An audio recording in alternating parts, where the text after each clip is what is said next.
Let's talk about hormone therapy for menopause. Wow, is there a topic with more confusion, more fear, and just a ton of conflicting advice out there? One headline tells you it's a lifesaver, the next one says it's a huge risk. So how in the world are you supposed to figure out what's true? Well, in this explainer, we're going to try to cut through all that noise and get to the real story. Yeah, if you've ever looked into this probably sounds pretty familiar, right? One minute you hear it's a miracle cure for symptoms, the next you're being warned about all these terrible health risks. It's this constant back and forth that leaves so many people feeling totally overwhelmed and just not sure what to believe. So yeah, that is the million-dollar question, isn't it? In this explainer, we're going to get to the bottom of it. We're going to look at exactly where all this fear came from, what the science actually says today, and how you can have a really solid, informed conversation about what's right for your own body. Okay, so to really get why this whole topic is so charged, we've actually got to take a step back in time. The confusion that we're all swimming in today didn't just pop up out of nowhere. It has a very, very specific origin story. You know, Dr. Jen Gunter, who's a leading expert in women's health, she puts it perfectly. She says the conversation is stuck in these crazy extremes. It's either hormones are evil or doctors are wrongly denying them to everyone. But that's not how medicine works, right? Real medicine, especially for something like menopause, is all about nuance. It's about you as an individual. The trouble is, nuance just doesn't sell.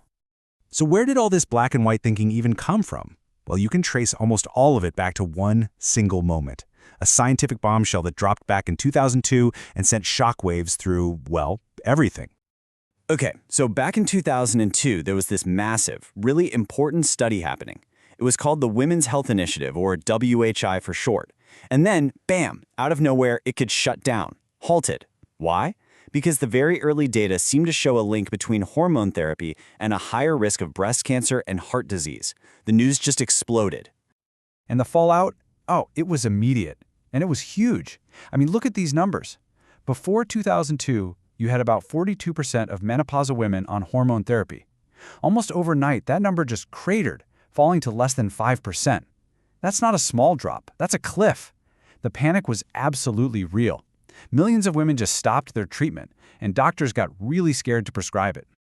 But, and this is a really big but, here's where the story starts to get a whole lot more complicated. Because as scientists had more time to really dig into the data from that same study, a very different and much more nuanced picture started to come into focus.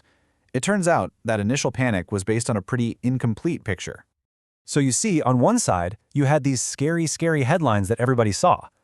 But when scientists went back and looked at the exact same data with a finer-toothed comb, they realized the risks weren't some universal boogeyman. Actually, they were heavily, heavily dependent on a woman's age and her overall health. And that, right there, changes everything. And this right here, this number, is the absolute key to understanding this entire story. 63. The average age of the women in that groundbreaking study was 63 years old. So why does that number matter so much? Well, think about it. These weren't women who were just starting menopause. Many were a decade or more past it. And women in their 60s, just as a baseline, already have a higher risk for things like heart disease and breast cancer. So starting hormones that late, it's a completely different risk-benefit calculation. This context was just gone. It was totally lost in that initial media firestorm, but it's the very thing that has reshaped how we understand it all today. So fast forward to today. After literally 2 decades of more research, the guidelines look totally different. Here's the deal now. For healthy women under 60, or who are within 10 years of their last period, the benefits from managing really tough symptoms often just plain outweigh the risks. Plus, we now have much safer ways to deliver hormones, like patches and gels. And we've learned that starting it earlier can actually help protect your bones, your heart, and even your brain. Okay, let's talk about that risk for a second, because the numbers really matter. You hear increased risk of breast cancer, and it sounds terrifying. But what does it actually mean? Well, for the women we're talking about, taking hormone therapy for less than 5 years, the data shows an increased risk of, wait for it, less than 1 additional case per 1,000 women per year. When you see the actual number, it helps put things in perspective, doesn't it? It makes it a lot less abstract and scary. So you might be thinking, okay, if the science is so much clearer now, why is everyone still so scared of this?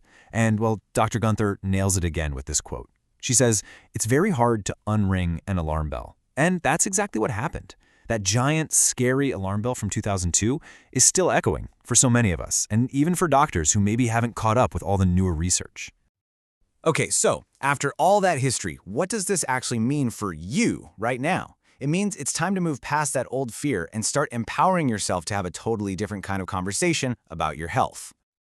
And listen, the point of all this is absolutely not to push hormone therapy on anybody. Not at all. The real goal is to get you ready for what some experts call an investigative conversation. I love that term. It's not about being told what to do. It's about you and your doctor becoming a team, digging into your symptoms, your personal history, and looking at all the options on the table, hormonal and non-hormonal. And to help you get ready for that conversation, think of this as your little toolkit. Super simple. First, get a handle on your symptoms. What are they? How bad are they? Write them down. Second, know your own health story, your personal risks, your family history. Third, don't be afraid to ask about the new options, the modern stuff, like patches or gels. And last, but maybe most important, remember that no matter what, a healthy lifestyle is your absolute best friend. That's the foundation for everything. All right, let's boil this all down to the key takeaways. Number 1, hormone therapy is not, and I repeat, not one size fits all. What's right for your friend might not be right for you. Number 2, if you are a good candidate, the mantra is start early, use the lowest dose you need for the shortest time you need it. Number 3, that healthy lifestyle stuff, exercise, good food, not smoking, that's your bedrock. And finally, the whole point here isn't to be pro or anti-hormone therapy. It's to be pro-informed choice. Your choice. You know, when you look at it, the whole story of hormone therapy is this incredible lesson in how science is always changing, and man, how hard it is to shake off old fears. So I'll leave you with this question. Now that you have a little more of the backstory, a little more of the nuance, isn't it time we all started having a new and way more informed conversation about menopause?